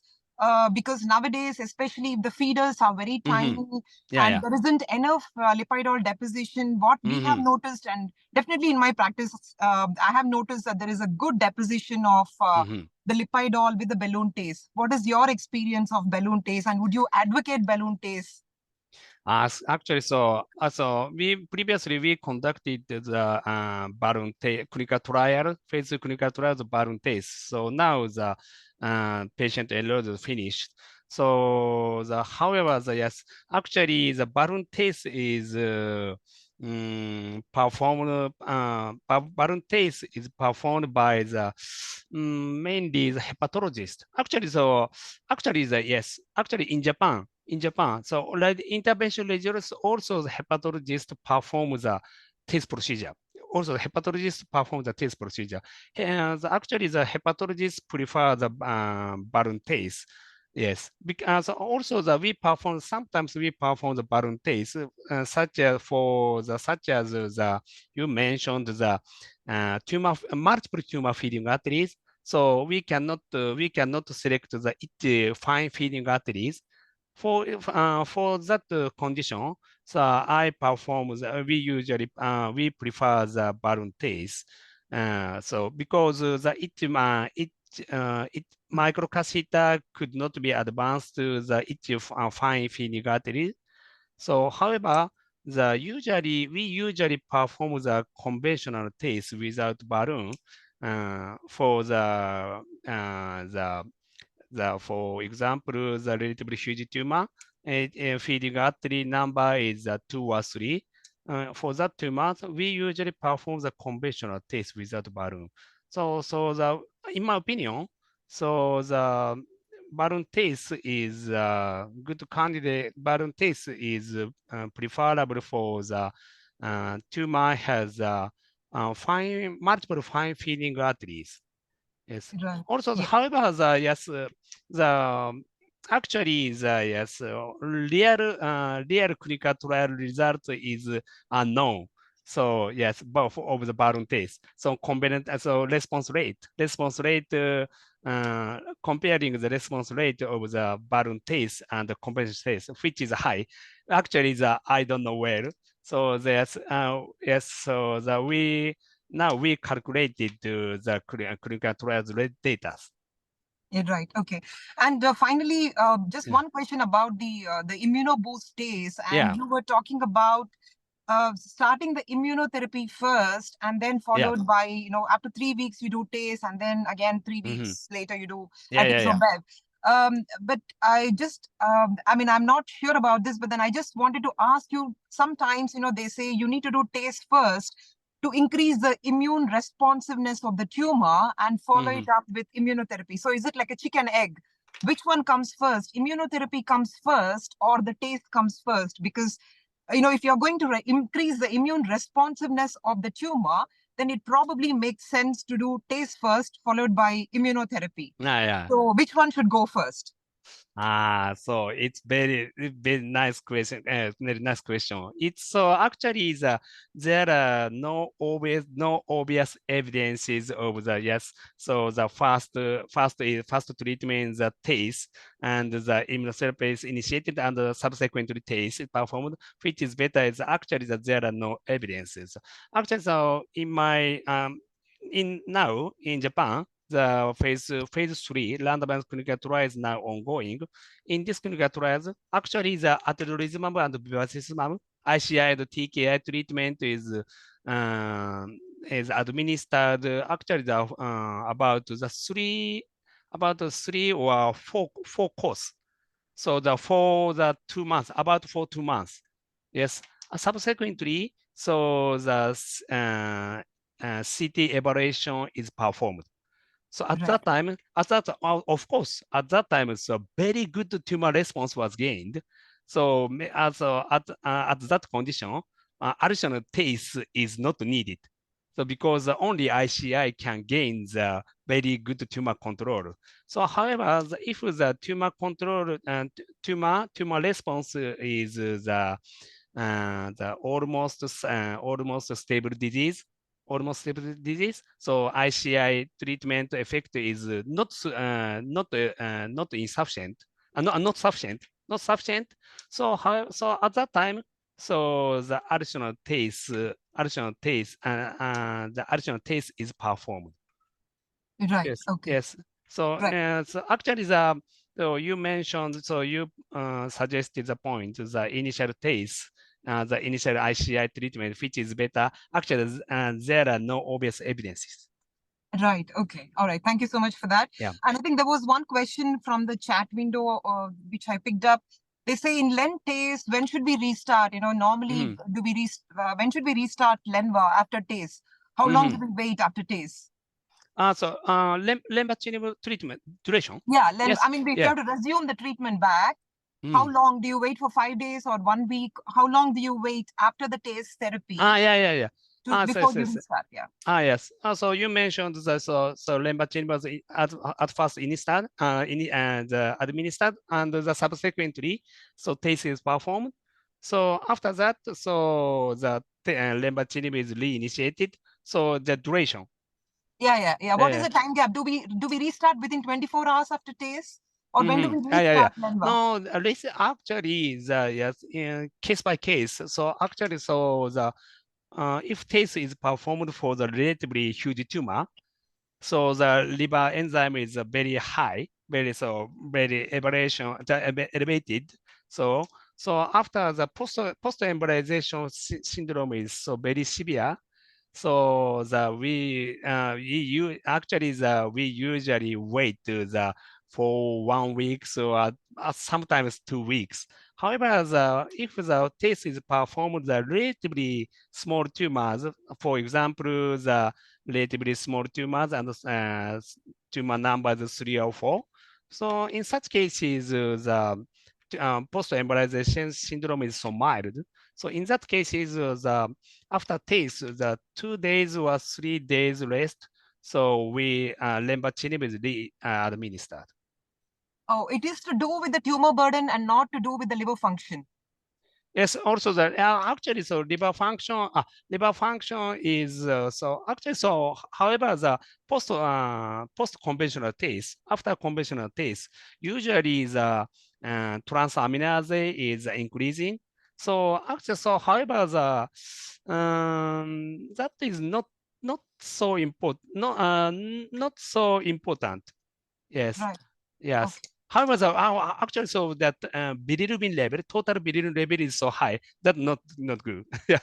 Right. So Okay. yes, for the relatively small tumors, so less time is the lenvatinib is administered 3 days after test.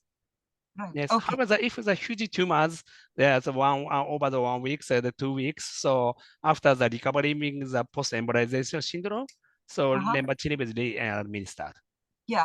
What measures can we take for post-embolization syndrome? I mean, at our institute, we started using steroids to avoid the post-embolization syndrome, especially for large tumors. What do you do in Japan? Do you still use steroids, or do you stay away from steroids? I see. Yeah, so so maybe the same situation. We use steroid. Sometimes it's antibiotics. Sometimes. So actually I don't use basically the antibiotics. However, for relatively huge tumors and with some some risk factors, so sometimes we use the antibiotics and the steroid and the NSAID. So prophylactic NSAIDs, and sometimes the acetaminophen. Okay. Okay. Yeah. And your choice of the chemotherapeutic agent other than doxorubicin? Epirubicin. Now, actually, in Japan, the epirubicin is available for taste. So epirubicin is relatively almost the same as the doxorubicin. Right. Okay. And how about the dose for the depth taste? Because I've seen in India we use like suboptimally because every vial costs so much.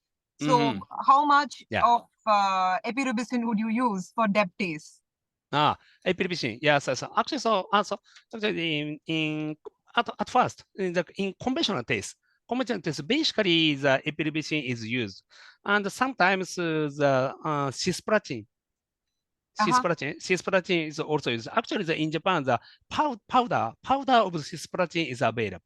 Powder, yes. Right. Powder formations, yes. So we usually perform the epirubicin, use the epirubicin, and sometimes the cisplatin, and sometimes as a miriplatin. Miriplatin is specialized for the balloon taste. So actually, basically, the epirubicin and the cisplatin. For dev taste, so we usually the epirubicin nearly the doxorubicin, and almost the same as the doxorubicin. So is it like 75 or 150? 75 actually, or no. In Japan, the epirubicin is 50 milligram, 50 milligram, diluted with 1 vial the decibels. Right. Okay. Yeah. Okay. Right. Thank you so much. I think that's all I had to ask. If anybody has any questions, I'll just pass it on to the other. I will request Kunal, sir, to kindly come and speak a few words, please, sir.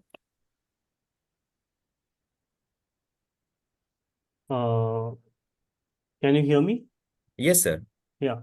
First of all, congratulations to ISVR Junior Wing as well as Japanese Society for giving the wonderful talk on all the three topics: lung ablations, HCC, and the carotid blowout. I would ask regarding the lung ablations, when will you prefer microwave over RFA or a cryoablation? So for the lung lesions, Yeah. Can I answer? Yeah. yeah.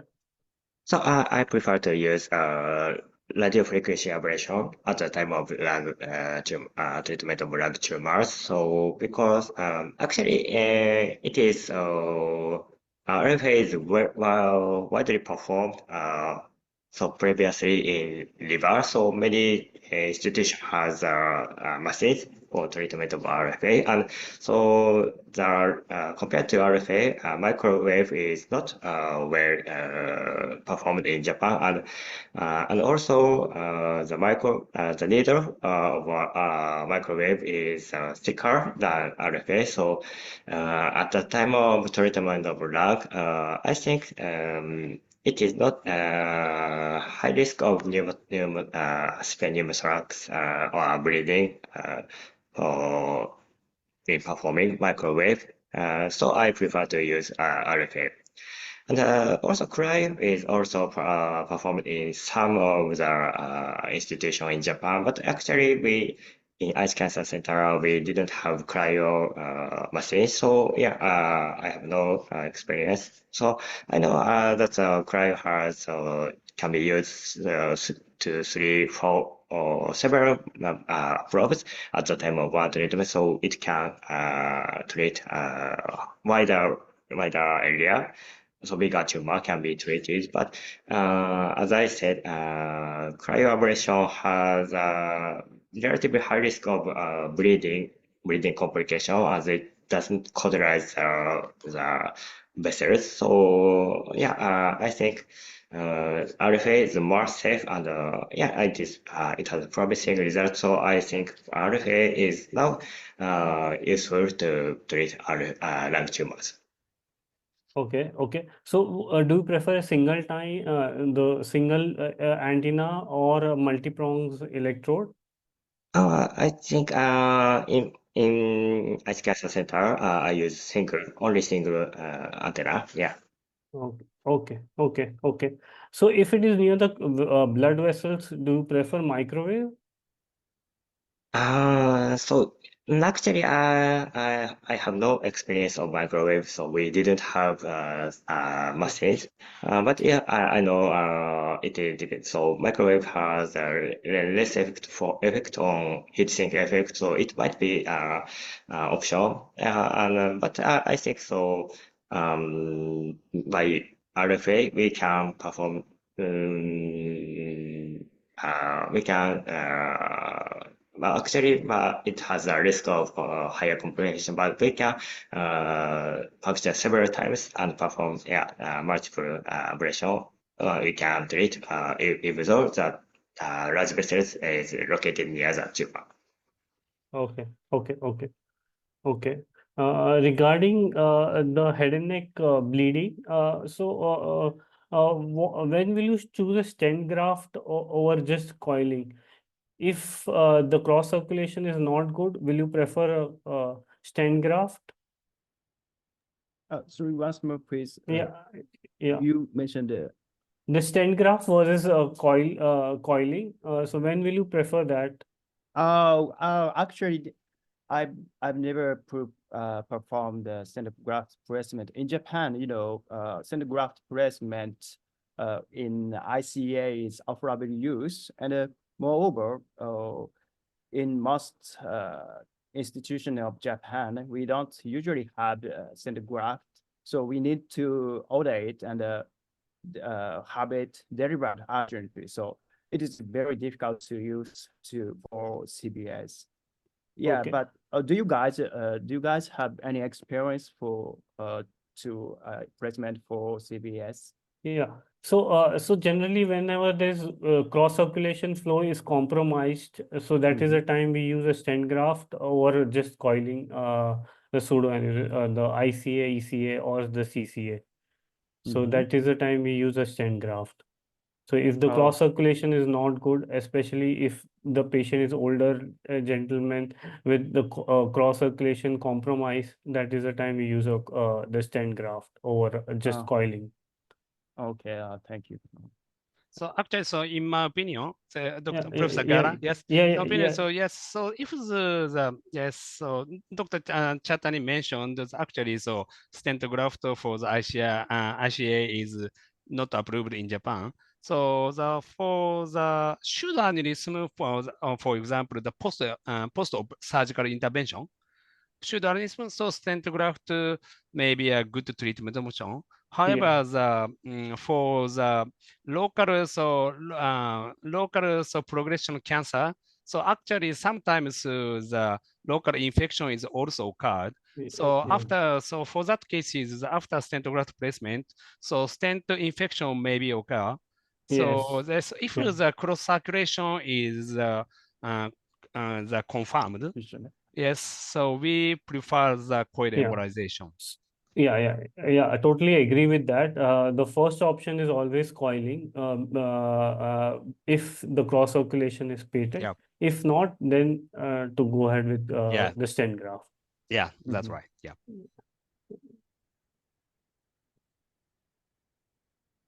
Thank you so much, Kunal sir. Yeah, thank you. I think, Jcircle, please give few insights. I think all the three talks have been very nice, good contribution, good discussions. So thank you from my side to all the three. And I think, yes, stent graft is only a bailout and a real bailout and a very high risk consent when you have no other option left. And it's a big dilemma because a patient is bleeding, there's a blowout, and you put a stent graft in the internal carotid artery, and you can't even do full dual and triple platelets. You cannot do full heparization. I mean, it's a situation where one should not be, but if it is, and you have no other option, and you have a stent graft on shelf, maybe you could save it use it as a last ditch effort. So you will certainly not find any guidelines for this as such. No clinical trials would be there to say this. It's your decision at that point in time that, well, this is the only thing that you could possibly do. Yeah, I think that's from my side. I think the topic on head and neck was very nicely covered, lucidly covered. If there are any questions from the audience, we could take that. Else, that's from my side. Thank you so much, sir.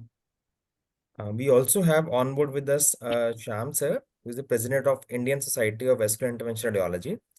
Shyam sir, very warm welcome. If you can kindly speak a few words, we'll be delighted to hear you.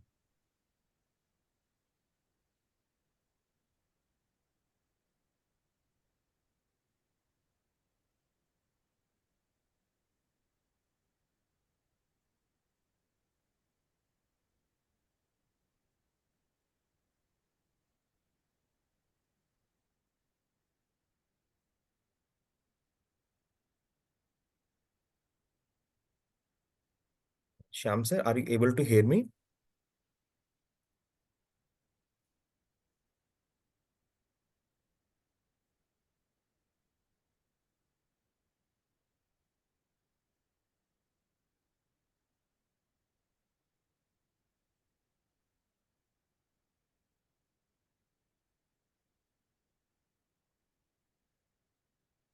I think there is a bit of technical glitch. Yeah, no problem, no problem. So, so yes, so from the Jcircle members. So yes, do you have any question or comment from the Jcircle members? No.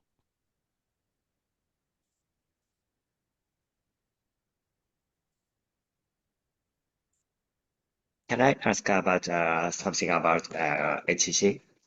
Yeah. Yeah. Also, you also the Jcircle member. Yeah, Yes, you did right. so Yeah. yeah, actually, so ICI is effective and promising treatment, but so I have experience to use it. But it is 2 years ago, so Yeah. situation is changed year by Yes. year. So Yeah. I want to know the current situation about ICI and HS treatment. So so ICI has some specific AE such as called IRA. Yeah. So, are there any point we should pay attention when performing tests after for patients with history of ICI treatment? So, are there any Yes. Yeah. That's yeah. specific? So we should use steroid or not? So it should be. So yes, actually, recently we investigate the retrospectively investigate the such patient. So the combination of the ICI and the taste. How actually is the clinical protocol only the clinical practice. So the tumor condition is very various. Yes. However, there are no specific adverse event. So after no specific adverse event after the ICI treatment during the taste and the post during the taste and the post in the post taste syndrome. Yes. So, yeah. are there any difference in the type of or regimen of ICI? Yes. Actually, we usually use the atezolizumab, bevacizumab, or the doublet of the ICI, durvalumab, and the tremelimab. So, however, we have no many data. Yes, that point is yes, unclear now. I'm sorry. Okay, yeah, thank you very much. Okay, so thank you very much. Yes, please, good evening, Dr. everybody. Please. Yeah. Yeah. Good evening, sir. Yeah, I'm audible. I think each time we learn new things, and it is really exciting to see how young people from IR have taken us to a very far extent. And thank you for your this learning opportunity. And I thank all the organizers and speakers. Have a great weekend. Bye-bye. Yeah. Thank you so much, sir. Thank you. So if there are any more questions, we can have them in the chat box now, and the speakers can answer now.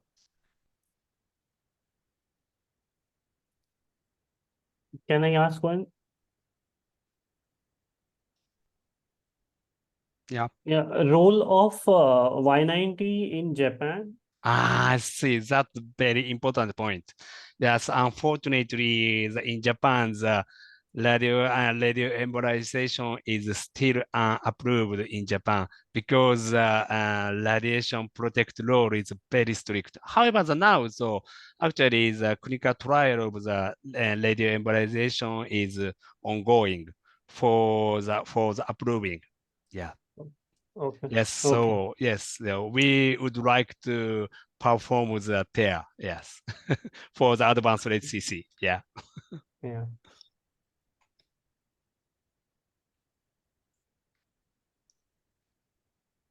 So if there are no more questions, Kunal, I'll take a permission. I would like to thank all the speakers. I would like to thank all the attendees for joining. It was a wonderful academic session, and I am sure India and Japan have a long way forward in this excellent academic collaboration. Yeah. I thank you on the behalf of ISVIR, and take care. See you soon. Sayonara, mata aimashou. Yeah. Also, the welcome to the next SHIRAP meeting. Yeah. So much. Yeah, from the India. Yeah. Yeah. Thank you very much. Bye bye. Thank you. Thank you very much. Bye bye. Thank you. Thanks, everyone. Thank you. Yeah. Thank you.